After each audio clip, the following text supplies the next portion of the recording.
Hey everybody, welcome to Brain Freeze, where we bring you the latest news and gossip on your favorite celebrities. From the red carpet to their personal lives, we've got it all covered.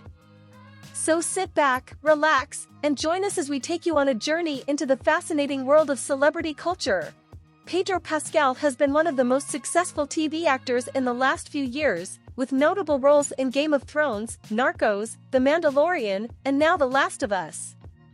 He isn't a huge movie star just yet, but he has made his presence felt on the big screen as well. As his success came in the last few years, so grew his bank account as well. Let's look at Pedro Pascal's net worth in 2023.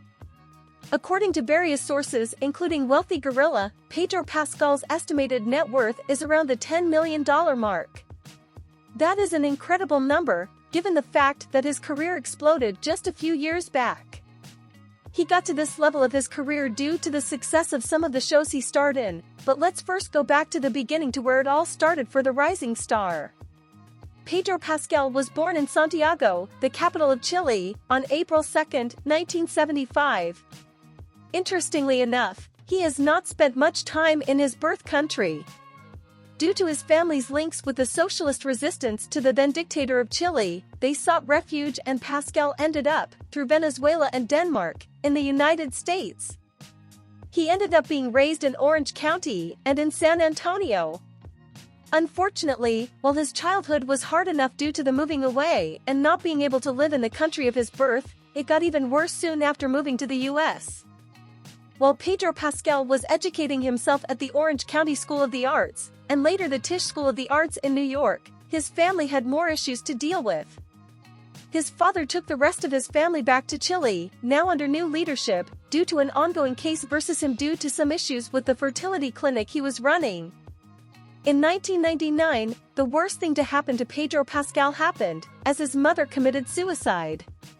However, while it was all traumatic, Pascal decided to pursue acting and not let all the tragedies that his family endured become the norm for the family. Soon after finishing up his education, Pascal started to get sporadic roles in some giant TV shows to start his career.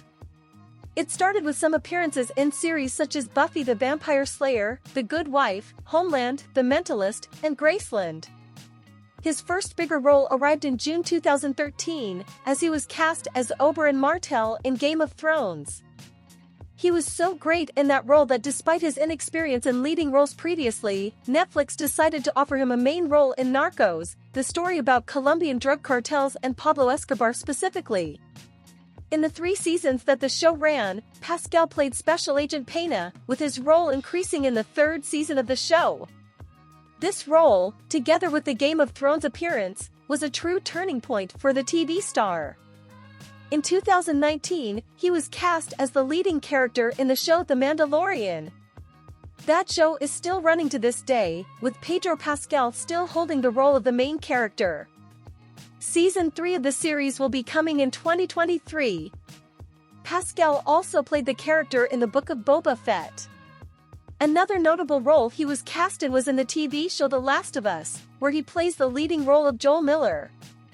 The Last of Us is based on the video game of the same name and is shaping up to be yet another hit. Pascal is no stranger to hit HBO shows given his work on Game of Thrones. While Pascal's most notable work has come on television, he has also been in some major films, including Wonder Woman 1984, Kingsman, The Golden Circle, and The Equalizer 2. He also just starred alongside Nicolas Cage in The Unbearable Weight of Massive Talent. When it comes to money, the biggest paycheck that Pascal has received is from The Last of Us. According to Screen Rant, Pascal is set to make around $600,000 per episode, with 10 episodes to be released in Season 1 and a Season 2 on the way. In addition to that, his role in The Mandalorian is also more than well paid and is in line for a pay bump for Season 3. For an actor that started with barely noticeable roles, it is truly a great paycheck and a resume full of hit TV shows. Nevertheless, were you at all stunned by Pedro Pascal's net worth? Your support means everything to us, so please consider subscribing, liking, commenting, and sharing our content.